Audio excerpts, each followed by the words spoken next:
নমস্কাৰ মই কুলেন কলিতা এজন এমপিডব্লিউ স্বাস্থ্যকৰ্মী আজি মই এইচবিওৱাইচিৰ অন্তৰ্গত এটা নতুন টপিক লৈ আপোনালোকৰ ওচৰলৈ আহিছো আৰু হেতু হৈছে সৰু শিশুৰ বাবে পৰিপূৰক আহাৰ যাক ইংৰাজীত কমপ্লিমেন্টাৰী ফিডিং বুলি কোৱা হয় শিশু এটাক 6 মাহৰ পিছত মাতৃদুগ্ধৰ সৈতে অনুক্ৰমে বৰ্ধিত হাৰত আহাৰ প্ৰদান কৰাকে আমি পৰিপূৰক আহাৰ বুলি কওঁ জ্যামিতিত কথা এষাৰ আছে যে দুটা কোণৰ যোগফল যদি 180 ডিগ্ৰী হয় তেনেহলে এটা কোণক আনটোৰ পৰিপূৰক বুলি কোৱা হয় যেনে এটা কোণ যদি 100 ডিগ্ৰী হয় তেনেহলে বাকি 80 ডিগ্ৰী কোণটোক 100 ডিগ্ৰীৰ পৰিপূৰক কোণ বুলি কোৱা হ'ব ঠিক তেনেদৰে মাতৃদুগ্ধৰ লগত যিখিনি অতিৰিক্ত খাদ্য আমি খুৱাও শিশুটোৰ দৈহিক বৃদ্ধি আৰু বিকাশৰ কাৰণে এই অতিৰিক্ত খাদ্যখিনিক এই মাতৃদুগ্ধৰ পৰিপূৰক আহাৰ বুলি কোৱা হয় তো এতিয়া আমি চাওঁ যে মাতৃদুগ্ধৰ লগত পৰিপূৰক আহাৰৰ প্ৰয়োজনীয়তা কি আছে 6 মাহৰ পিছত তো এক নম্বৰতে আমি চাওঁ 6 মাহৰ পিছত শিশু এগৰাকীৰ বৃদ্ধিৰ বাবে মাতৃদুগ্ধই যথেষ্ট নহয় 2 নম্বৰতে আমি পাওঁ যে 6 পৰা 24 মাহলৈ এই সময়ছোৱাত শিশুৰ তীব্ৰ গতিত বৃদ্ধি আৰু বিকাশ হয় আৰু হেয়ে অতিৰিক্ত পুষ্টিকৰ খাদ্যৰ প্ৰয়োজন হয় তো এতিয়া আমি চাওঁ যে পৰিপূৰক আহাৰৰ বাবে কিছুমান প্ৰয়োজনীয় কথা প্ৰথমতে আমি চাম যে 6 মাহৰ পাছৰ পৰা পৰিপূৰক আহাৰৰ আৰম্ভণি কৰিব লাগে 2 নম্বৰতে শিশুটিৰ বাবে বৰ্ধিত আহাৰত প্ৰয়োজন হোৱা শক্তিৰ বাবে প্ৰটিন ভিটামিন খনিজ লৱণ কাৰ্বোহাইড্ৰেট ফ্যাট অৰ্থাৎ তৈলজাত পদাৰ্থৰ আমি নিৰ্বাচন কৰিব লাগে যেনে প্ৰটিন জাতীয় খাদ্য বুলি কোৱাৰ লগে লগে আমাৰ মাছ মাংস কণী গাখীৰ ইত্যাদি খাদ্যসমূহ আমি এই পৰিপূৰক আহাৰৰ লগত সংযোগ কৰিব লাগে বা ভিটামিন যুক্ত খাদ্য যেনে আমাৰ ফলমূল শাক-পাচলি বা ৰঙীন যিবিলাক আমাৰ পাচলি থাকিব যেনে কল গাজৰ বা আপেল কমলা টেঙা তো এনেকুৱা ধৰণৰ ৰঙীন যিবিলাক পাচলি বা শাক-পাচলি থাকিব এইবিলাক আমাৰ খাদ্য অন্তৰ্ভুক্ত কৰিব লাগে তাৰপিছত খনিজ লৱণযুক্ত খাদ্য যেনে আমাৰ আম কল এনেকুৱা ধৰণৰ আমি মানে ফলমূলৰ পৰা পাব পাৰো ইয়াৰ পিছত সঠিকভাৱে খোৱাত গুৰুত্ব দিব লাগে অকল আমি পৰিপূৰক আহাৰ সঠিকভাৱে মানে তৈয়াৰ কৰিলেই নহব সঠিকভাৱে যাতে শিশুটিয়ে খাব পাৰে তাৰো আমি ব্যৱস্থা কৰিব লাগে যেনে খোৱাৰ সময়ত আমি শিশুটিৰ লগত উমলি খুৱাব লাগে বা শিশুটোৱে যাতে সঠিকভাৱে খাব পাৰিছে তাত গুৰুত্ব দিব লাগে এইখিনি সময়ত শিশুটোৰ পাকস্থলীটো ইমান এটা ডেভেলপ নহয় যাৰ বাবে আমি ইচ্ছা কৰি বহুত খাদ্য একেলগে খুৱাব নোৱাৰো সেই গতিকে আমি মানে ঘনাই অলপকৈ ঘনাই আমি খুৱাব লাগে যাতে গোটেইখিনি খাদ্য শৰীৰত শিশুটোৱে গ্ৰহণ কৰিব পাৰে তাৰপিছত এটা বৰ দৰকাৰী কথা আছে যে খাদ্যসমূহ স্বাস্থ্যসন্মতভাৱে প্ৰস্তুত কৰিব লাগে আৰু তাৰ পিছত ঢাকি ৰাখিব লাগে যিগৰাকী মাতৃয়ে হওক বা যত্নলতা গৰাকীয়ে হওক যেতিয়া খাদ্যটো প্ৰস্তুত কৰিব সেইখিনি সময়ত নিজৰ হাত দুখন ভালকৈ পৰিষ্কাৰ কৰি মানে ধুব লাগে যিখিনি বাচনত সেই খাদ্যখিনি বনাব বা তৈয়াৰ কৰিব সেই বাচনটো ভালদৰে ধুই পৰিষ্কাৰ কৰিব লাগে লগতে যদি শিশুটো সেইখিনি সময়ত শুই থাকে বা খেলি থাকে তেতিয়া অলপ সময় যদি খাদ্যখিনি থব লগা হয় তেনেহলে ধুনীয়াকৈ ঢাকি ৰাখিব লাগে কাৰণ হয়তো মাখি বা মহ বা অন্যান্য পৰুৱাৰ জৰিয়তে বীজাণুৰ সংক্ৰমণ হ'ব পাৰে গতিকে এইখিনি কথা আমি অতিশয় ভালদৰে মনত ৰাখিব লাগিব কাৰণ পৰিপূৰক আহাৰ যেনেকৈ শিশু এগৰাকীৰ কাৰণে অতিশয় দৰকাৰী কথা ঠিক তেনেদৰে স্বাস্থ্যসন্মতভাৱে প্ৰস্তুত কৰা আৰু তাক ঢাকি ৰখাটো এটা সিমানে গুৰুত্বপূৰ্ণ কথা এতিয়া আমি চাওঁ 6 মাহৰ পিছত যদি পৰিপূৰক আহাৰ প্ৰদান কৰা নহয় তেতিয়া কি অসুবিধা হ'ব পাৰে তো ইয়াত কিছুমান আমি কণ্ডিশ্যন এনেকৈ ভাবি ল'ব পাৰো যে শিশুগৰাকীৰ মাতৃ বা পিতৃয়ে হয়তো শিশুগৰাকীক ভালদৰে টাইম দিব নোৱাৰে বা কামলৈ ওলাই যাব লগা হ'ব পাৰে নাইবা মাতৃগৰাকীৰ বা যত্নলতাগৰাকীৰ পৰিপূৰক আহাৰৰ ওপৰত বিশেষ জ্ঞান নাথাকিব পাৰে তো তেনেকুৱা অৱস্থাত শিশুটোৱে পৰ্যাপ্ত পৰিমাণে পৰিপূৰক আহাৰটো নোপোৱাটোৱে স্বাভাৱিক আৰু এনেকুৱা অৱস্থাত কি হ'ব পাৰে যে শিশুটোৰ শাৰীৰিক আৰু মগজুৰ বৃদ্ধি আৰু বিকাশ লেহেমীয়া হ'ব পাৰে দ্বিতীয়তে অভাৱজনিত কিছু সমস্যা দেখা দিয়ে আৰু সংক্ৰামক ৰোগৰ সম্ভাৱনা বৃদ্ধি কৰে ধৰি লওক আমি এটা ঘৰ বনোৱাৰ সময়ত যেতিয়া সিমেন্টৰ পৰিমাণটো কমি যায় তেতিয়া ঘৰটোৰ বেৰবোৰ দুৰ্বল হৈ পৰা বুলি আমি গম পাওঁ ঠিক তেনেদৰে আমাৰ শৰীৰটোৰ বৃদ্ধিৰ ক্ষেত্ৰতো যদি তাৰ প্ৰয়োজনীয় প্ৰটিন ভিটামিন এনেকুৱা মানে পদাৰ্থবিলাকৰ মানে অভাৱ অনুভৱ হয় তেতিয়াহলে আমাৰ শৰীৰটোৰ গঠনতো নিশ্চয় তাৰ প্ৰভাৱ পৰে আৰু অভাৱজনিত ৰোগৰ কিছু আমি দেখা পাওঁ ইয়াৰ উপৰিও যেহেতু সঠিকভাৱে যদি খাদ্যটো আমি প্ৰদান কৰিব নোৱাৰো আমাৰ যদি দেহৰ ৰোগ প্ৰতিৰোধ ক্ষমতা থাকে এই ৰোগ প্ৰতিৰোধ ক্ষমতাটো আমাৰ বাধাৰ সৃষ্টি আহে আৰু তাৰ কাৰণে সংক্ৰামক ৰোগৰ যেটো মানে পয়োভৰ আমাৰ চাৰিওফালে বহুত মানে সংক্ৰামক ৰোগ হিচৰিত হৈ আছে আৰু এই সংক্ৰামক ৰোগবিলাকৰ সম্ভাৱনা বৃদ্ধি কৰিব পাৰে গতিকে আমি নিশ্চয় বুজি পোৱা উচিত যে যদি পৰিপূৰক আহাৰ আমি প্ৰদান নকৰোঁ তেনেহ'লে আমাৰ এনেকুৱা সমস্যাবিলাকো হ'ব পাৰে। এতিয়া আমি চাওঁ পৰিপূৰক আহাৰ সম্পৰ্কে 5টা দৰকাৰী কথা। তো প্ৰথমতে আমি চাওঁ যে আহাৰৰ বিৱৰণ, মানে আমি কেনেকুৱা আহাৰ মানে পৰিপূৰক আহাৰ হিচাপে নিৰ্বাচন কৰিম। আহাৰটো এনেকুৱা হ'ব লাগিব যাতে 6 মাহৰ পিছত শিশুটোৱে তাক গ্ৰহণ কৰিব পাৰে। আমি ডাঙৰ মানুহৰ নিচিনাকৈ যিবিলাক মেচিয়ৰ্ড মানুহ তেওঁলোকে আহাৰ খোৱাৰ নিচিনাকৈ এটা সৰু শিশুৱে নিশ্চয় খাদ্য খাব নোৱাৰে, কাৰণ শিশু এগৰাকীৰ পাকস্থলীটো অতি চালুকীয়া অৱস্থাকে তেনেকুৱা বয়সত। গতিকে আমি আহাৰ প্ৰস্তুত কৰাৰ সময়ত আমি চাব লাগিব যে এটা পনীয়া আহাৰ হিচাপে বনাম নে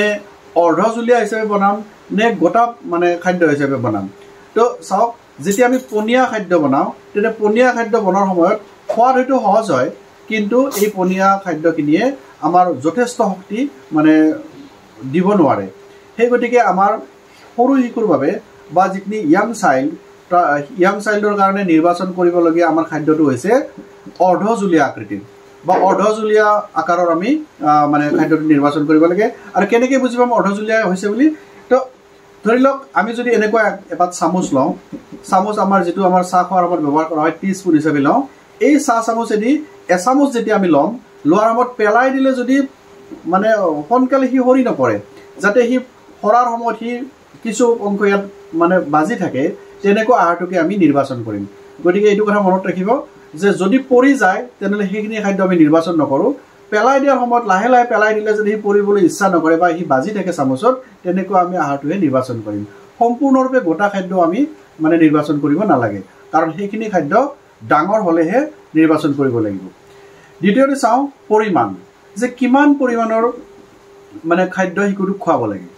তো এতিয়া আমি চাওঁ যে 6 মাহ বয়সত যেতিয়া আমি পৰিপূৰক আহাৰৰ আৰম্ভণি কৰিম তেতিয়া কিমান পৰিমাণৰ খাদ্য আমি বা দিনটোত কিমানবাৰ খাদ্য আমি শিশুটোক খুৱাব লাগিব। তো এনেকুৱা চামুচেৰে 2 চামুচ খাদ্য, মানে এবাৰ এচামুচ আৰু এবাৰ এচামুচ, এনেকুৱা এবাৰত মাত্ৰ 2 চামুচ খাদ্য খুৱাওক আৰু এনেকুৱাকৈ দিনটোত 3বাৰ খুৱাওক। এইখিনি খাদ্য খোৱালে শিশুটোৱে মানে যিখিনি আহাৰৰ প্ৰয়োজন সেইখিনি পাই যোৱা বুলি ধৰি লোৱা হয়। দ্বিতীয়তে আমি চাওঁ যে 6 মাহৰ পৰা 9 মাহ পৰ্যন্ত কেনেকৈ খাদ্য নিৰ্বাচন কৰিম। যে এটা আমাৰ মেজাৰিং বাউল বা এটা শিশুটিৰ বাবে নিৰ্দিষ্ট বাতি এটা আপুনি নিৰ্ধাৰণ কৰক। যেনেকৈ ধৰি লওক মই ইয়াতে এটা বাতি লৈছোঁ, বহুত ডাঙৰ বাতিও নহয় বহুত সৰু বাতিও নহয়, শিশুৰ বাবে এটা বাতি নিৰ্বাচন কৰক আৰু সেই বাতিটোত আধা পৰিমাণৰ খাদ্য মানে এবাৰত খোৱাৰ চেষ্টা কৰক আৰু তেনেকৈ দিনটোত 3বাৰ খুৱাওক। দ্বিতীয়তে যদি আমি চাওঁ যে 9 মাহৰ পৰা 12 মাহ পৰ্যন্ত শিশুটিক আমি এনেকুৱা কিছুমান কেটেগৰীত ভাগ কৰিছোঁ সময় অনুসাৰে, কাৰণ লাহে লাহে যিহেতু বয়সটো বৃদ্ধি হৈ আহিছে, সেনেকৈ দৈহিক বৃদ্ধি আৰু বিকাশো মানে বাঢ়ি আহিছে, গতিকে খাদ্যৰ পৰিমাণটো আমি বঢ়াই নিব লাগিব। এতিয়া আমি 9 মাহৰ পৰা 12 মাহ পৰ্যন্ত মানে বয়সৰ শিশু এটাক আমি কিদৰে খুৱাব লাগিব। তো এনেকুৱা বাতিৰ আপুনি আধা পৰিমাণৰ দিনটোত 4বাৰ খুৱাব লাগিব, কিন্তু তাতে এটা কথা আছে কি দিনটোত 3বাৰ আপুনি এনেকুৱা পৰিপূৰক আহাৰে খুৱাব লাগিব আৰু যিকোনো এবাৰ মানে ফল মূল জাতীয় বা যিটো ব্ৰেকফাষ্টত আমি খাওঁ সেই ফল মূল জাতীয় খাদ্য খুৱাবলৈ চেষ্টা কৰক। 12 মাহৰ পৰা 24 মাহ পৰ্যন্ত এটা শিশুক আহাৰ খোৱাৰ সময়ত আমি যিটো বাতি হিচাপ কৰি লৈছিলোঁ সেই বাতিটোত সম্পূৰ্ণ এবাতিকৈ দিনটোত প্ৰায় 5বাৰ মান আমি খুৱাব লাগে। ইয়াৰ ভিতৰত এবাৰ বা দুবাৰ আমি লঘু আহাৰ হিচাপে ফল মূল খুৱাব লাগে, বাকী 3বাৰ বা 4বাৰ আমাৰ ঘৰতে তৈয়াৰ কৰা খাদ্যসমূহ আমি পিটিকা কৰি বা অলপ পাতল কৰি মানে খুৱাব পাৰোঁ। গতিকে এনেদৰে আমি 6 মাহৰ পৰা 2 বছৰ পৰ্যন্ত শিশুক বিভিন্ন সময়ত এই আহাৰবিলাক আমি খোৱাৰ যত্ন কৰিব লাগে। ইয়াৰ পাছত আহিব যে ঘনত্ব। এইখিনি কথা অলৰেডি আমি আলোচনা কৰিলোঁ যে সেমি লিকুইড যিখিনি আমাৰ মানে খাদ্য তেনেকুৱা খাদ্য আমি নিৰ্বাচন কৰিব লাগে, কিন্তু ইয়াত আমি ফৰ্টিফিকেশ্যন কৰাটো দৰকাৰ। ফৰ্টিফিকেশ্যন মানে যিখিনি আমি লুঠুৰি সদৃশ খাদ্য আমি তৈয়াৰ কৰিম তাত যদি আমি অলপ বাটাৰ মিহলি কৰি দিওঁ, তেল অলপ মিহলি কৰি দিওঁ বা তাত যদি গাখীৰ অলপ মিহলি কৰি দিওঁ, মৌ অলপ মিহলি কৰি দিওঁ, তেতিয়াহ'লে খাদ্যৰ গুণাগুণটো যথেষ্ট বাঢ়ি যায়। গতিকে যেতিয়া আমি খাদ্য মানে তৈয়াৰ কৰিম শিশুটোক আমি পৰিপূৰক আহাৰ হিচাপে দিবলৈ চেষ্টা কৰিম, তেতিয়াই এনেকুৱা ধৰণৰ খাদ্যবিলাক আমি তাত যোগ কৰিব লাগে যাতে খাদ্যৰ গুণাগুণটো বাঢ়ি যায়। ইয়াৰ পিছত আমি চাওঁ ভিন্নতা মানে একেজাতীয় খাদ্য আমি বাৰ বাৰ খুৱাই থাকিব নালাগে। খাদ্যটো আমি লাহে লাহে সলনি কৰিব লাগে। যেনে ৰাতিপুৱাৰ ভাগত যদি আমি খিচিৰি জাতীয় পদাৰ্থ দিছোঁ তেনেহ'লে হয়তো দুপৰীয়াৰ ভাগত আমি চাউলৰ লুঠুৰি জাতীয় পদাৰ্থ দিছোঁ। ইয়াৰ পিছৰ বাৰ হয়তো আমি এনেকুৱা ধৰণৰ মানে ফৰ্টিফাইড যিখিনি খাদ্য গাখীৰ কল ঘিউ মৌ আদি ইয়াত মিহলি কৰি পেলাই তাত দি দিছোঁ মানে লক্ষ্য কৰিব যাতে একেজাতীয় পদাৰ্থই বাৰ বাৰ শিশুটোক দিয়া নহয় আমি যাতে লাহে লাহে খাদ্যটো হাল সলনি কৰি থাকোঁ যাতে সকলোবোৰ প্ৰয়োজনীয় খাদ্য শিশুটোৱে ল'ব পাৰে তো এইখিনি আছিল আমাৰ পৰিপূৰক আহাৰ মানে সম্পৰ্কে জানিবলগীয়া 5টা দৰকাৰী কথা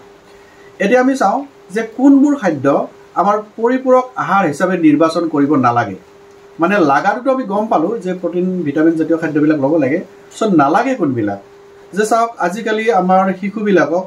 আলহী যেতিয়া ঘৰলৈকে আহে বা কেতিয়াবা মাক দেউতাকেও এনেকুৱা কৰে যে বজাৰৰ পৰা চিপছৰ পেকেট কিনি আনে বজাৰৰ পৰা হয়তো কিছুমান সস্তীয়া মানে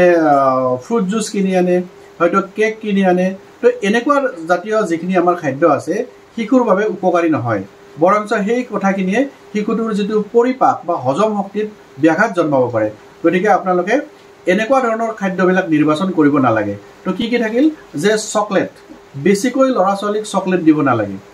চকলেটে কি কৰিব পাৰে মানে